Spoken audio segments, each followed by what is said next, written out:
Comme je vous l'ai indiqué dans une précédente vidéo où j'expliquais le raisonnement qui m'a permis d'arriver au choix de la configuration Raspberry Pi plus Signalk pour partager l'information sur mon bateau, vidéo que je vous invite à regarder si vous voulez en savoir plus.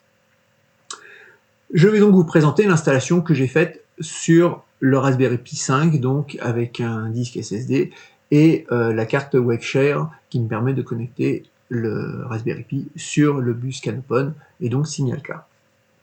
Alors une fois qu'on a préparé notre Raspberry Pi, donc habituellement avec par exemple le Raspberry Pi Major, on peut rajouter un partage Samba qui va permettre à un PC sous Windows de se connecter sans problème sur le Raspberry Pi, de partager des fichiers dessus.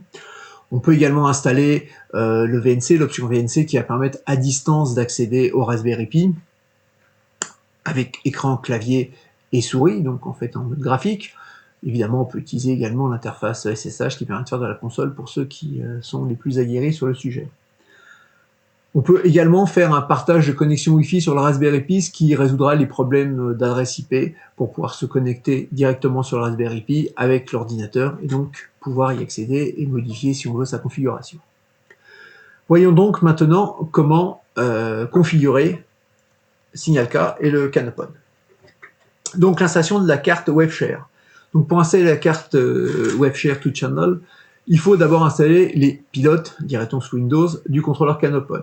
Et donc on va les charger. On va utiliser tar pour décompresser le contenu de l'archive qu'on a trouvé. Ça va nous créer un dossier BCM 2835 avec sa version derrière. Nous allons aller dans ce dossier, lancer l'utilitaire configure qui permet de préparer la compilation du système, faire le make pour compiler l'ensemble des sources que l'on a chargées et décompressées. Ensuite, nous allons faire un make check pour vérifier que le système s'est bien compilé comme il faut, que le pilote est prêt à fonctionner, donc un ensemble de tests qui est prévu de base. Et puis lorsqu'on a terminé ça, on va pouvoir faire make install. Évidemment, en mode, à chaque fois, je ne l'ai pas précisé, mais on utilise sudo pour être sûr de travailler en mode root, et donc de faire une installation sur le système intégralement. Normalement, ça ne pose pas de problème, la compilation se passe bien, le check se passe bien, l'outil est effectivement fiable. Ensuite, on va rajouter le wiring Pi sur le Raspberry Pi. Donc pour ça, on va récupérer le fichier disponible sur Waveshare, on va le dézipper. Alors cette fois il est sous format zip et pas sous le format tar, donc il va peut-être falloir installer unzip sur l'ordinateur. On va dézipper l'archive qu'on a chargée. On va donc aller dans le dossier dézippé, faire un build, et puis on va donc avoir une configuration logicielle prête à faire fonctionner la carte. Donc maintenant que nous avons les pilotes, il va falloir dire que l'on veut communiquer avec la carte. Donc pour ça, on va donc déclarer la carte dans le fichier de configuration. Pour ça, on va modifier le fichier boot firmware config.txt qui contient la configuration de démarrage du Raspberry Pi. On va ajouter donc les 4 lignes DT/RAM avec les informations permettant d'accéder en SPI, peu importe, aux deux ports CAN. On voit qu'il y a un port CAN 0, un port CAN 1. On va donner l'oscillateur qui est la fréquence de fonctionnement du contrôleur de la carte, qui est effectivement dans ce cas-là 16 MHz. Et puis, une fois qu'on a fait ce fichier, on va l'enregistrer. Donc je vous conseille d'utiliser Nano, qui est un bon éditeur de texte simple.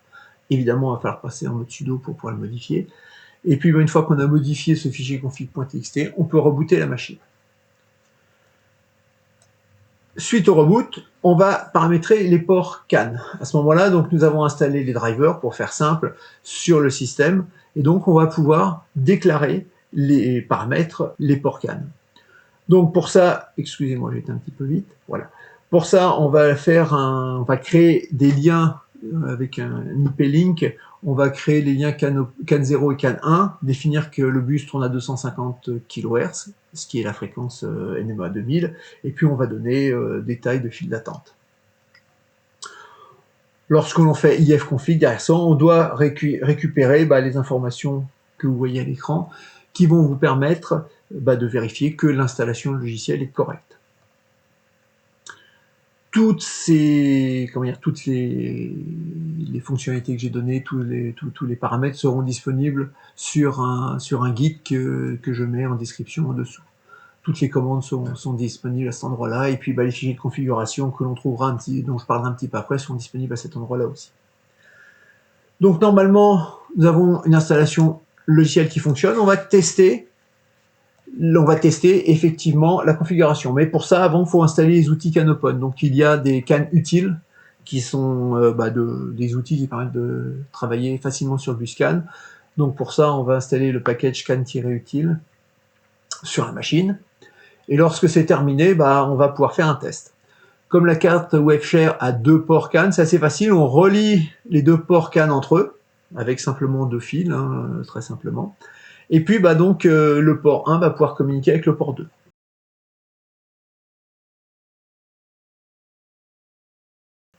Donc pour tester la configuration, on va ouvrir une première console dans laquelle on va faire CAN dump CAN 0. Donc sur le CAN 0, on va écouter ce qui passe sur le Buscan. Et puis on va ouvrir une deuxième console sur laquelle on va faire un CAN send sur CAN 1, donc le deuxième port CAN. Et puis on va envoyer par exemple 3x0 dièse 12.22.33.44. Donc on va envoyer une requête simple sur un Buscan. Dans la première fenêtre, on doit obtenir le CAN 0, 0, 0, avec 4 octets qui passent derrière, 4 octets qui sont passés en paramètres, 11, 22, 33, 44. Ce simple test permet de montrer que la configuration logicielle et que la configuration matérielle est correcte. Nous sommes donc prêts à faire maintenant la création du service CAN qui va permettre de démarrer automatiquement le travail qu'on a fait manuellement, la définition en particulier du set IP link. Donc pour ça, on va créer un fichier managecannetwork.sh qui contient les informations que vous pouvez trouver sur le Git. Et donc dedans, le service va supporter 3 entrées, start, reload et stop, qui vont permettre de créer l'IP link à 256 kilobits ou de l'arrêter, suivant le cas. Voilà, simplement. On va rendre ce point .sh, ce batch, on va le rendre exécutable. Et puis on va créer un lien symbolique dans le dossier qui vous intéresse. Dans mon cas, moi c'était sur USR local bin bateau. J'ai créé un dossier bateau dans lequel je vais mettre les liens vers les services qui me sont utiles.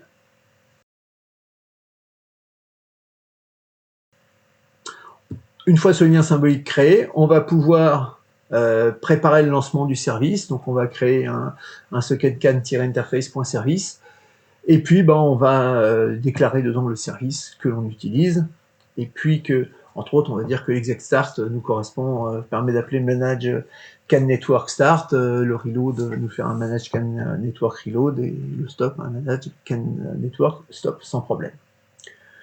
On va installer le service, donc on va le copier dans le système D, ETC système D système, ce qui va permettre de créer, de faire apparaître le service.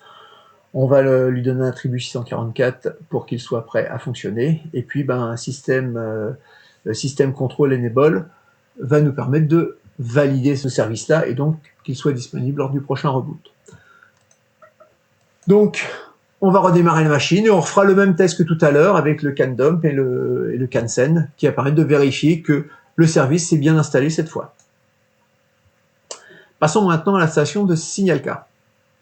Alors SignalK, c'est un système qui est basé sur Node.js. Donc Node.js, c'est un ensemble logiciel qui tourne en JavaScript qui permet de faire facilement un serveur web en JavaScript, en particulier un serveur web. On peut tourner un peu ce qu'on veut, mais en particulier c'est utilisé pour les serveurs JavaScript. Donc simplement, nous allons faire un sudo apt install Node.js, puisqu'il y a un package Node.js. Alors ça ne permet pas forcément d'avoir la toute dernière version de Node.js, mais la version qui est supportée par le package Raspberry Pi est largement suffisante pour faire tourner SignalK. Une fois l'installation de Node.js faite, on va installer quelques modules nécessaires à SignalK. Donc je vous donne la liste des modules à installer. Et puis enfin, on va pouvoir installer SignalK. Cette installation apparaît depuis npm, donc qui est l'installeur de package de Node.js, et donc on va faire un npm install-g pour dire que c'est l'installation globale de SignalK server. Une fois l'installation terminée, on va pouvoir le tester. Signal K nous fournit un jeu de test qui permet d'avoir des entrées fictives, NMA 0183, et donc de les afficher. Donc pour ça, il suffit de lancer Signal K-serveur avec --sample data NMA 0183, et ça va lancer Signal K avec ce jeu de données de test. Entre autres, une des lignes qui va apparaître, ça va être donc l'adresse IP du serveur 000.2.3000, qui va nous permettre de savoir qu'on peut accéder à Signal K sur le port 3000. Donc si on prend un navigateur quelconque, on fait localhost 2.3000, on va se retrouver sur la page de départ de Signal K. Alors une première page va être intéressante à regarder, ça va être le dashboard.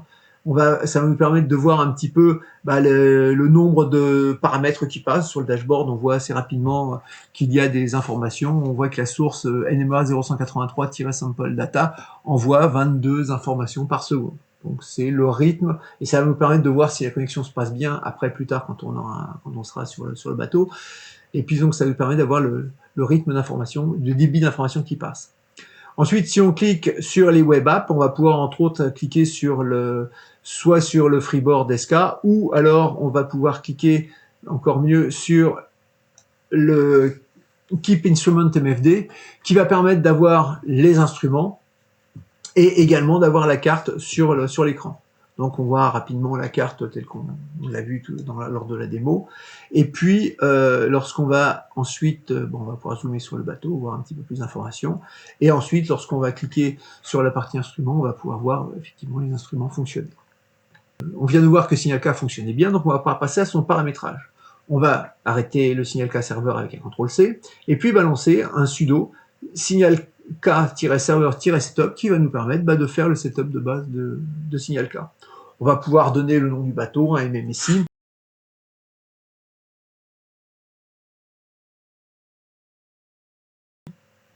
Et puis on peut, lors du premier lancement, créer un administrateur, ce qui n'est pas obligatoire, mais effectivement je vous conseille de le faire, d'avoir un administrateur qui va gérer, comme son nom l'indique, la configuration de Signal K, et puis de gérer ensuite des accès à Signal K avec des clients. C'est quelque chose qu'on pourrait étudier un petit peu plus tard. De même, il y a une histoire de token qui existe. On peut donc créer des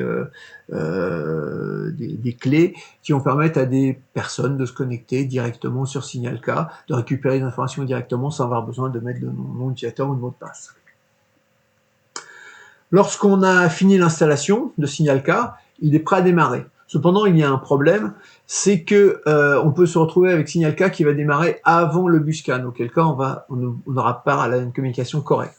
Donc, il va falloir éditer le service Signal K et ajouter une ligne after égale socket can-interface.service. Ainsi, on est sûr que le service Signal K serveur sera démarré après le service socket can, et donc on sera sûr que le buscan fonctionnera avant le Signal K. Donc après on pourra aller plus loin sur la configuration. On va pouvoir indiquer que la communication se fait sur un buscan, donc on va rajouter une data connexion, dire que c'est une data connexion NMA 2000 qui a pour source CAN-bus, CAN-BO.js entre parenthèses, sachant qu'il y a plusieurs moyens de lire sur le CAN-bus. Le CAN-BO.js étant la solution JavaScript qui fonctionne bien. Et puis on va choisir l'interface CAN 0 ou CAN 1 suivant le port CAN que l'on va utiliser. On va la valider, on va lui donner un ID, c'est le nom interne à Signal K, on va l'appeler CAN 0, on va faire simple. Et puis à ce moment-là, on va avoir une configuration qui est prête à recevoir des informations sur le buscan. Il y a quelques compléments qui sont intéressants à voir. En particulier, il y a un Signal K Derived Data qui permet de calculer les informations qui manqueraient à partir d'informations qu'on a. Par exemple, si on n'a pas le vent vrai disponible sur les équipements, Signal K pourra faire le calcul. On va pouvoir calculer une VAEG, on pourra calculer les heures de lever, de coucher, de soleil et de lune, ce qui est quand même plus anecdotique, mais néanmoins, on a quand même une fonctionnalité intéressante, une manière intéressante d'avoir des informations complémentaires.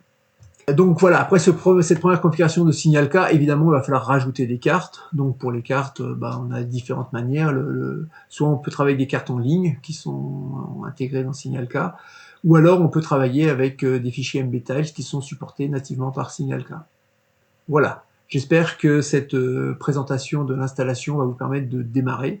de commencer à utiliser SignalK, de commencer à le configurer. C'est un logiciel qui est très puissant, qui permet de faire beaucoup de choses, justement, qui est prévu pour faire un fonctionnement en distribué, et donc effectivement on va pouvoir se retrouver à avoir des panneaux de configuration différents suivant les personnes qui vont se connecter, les comptes qui vont se connecter, et donc on a vraiment une très grande plage de travail possible. Je vous remercie de m'avoir écouté, et puis bon travail, et puis bonne navigation.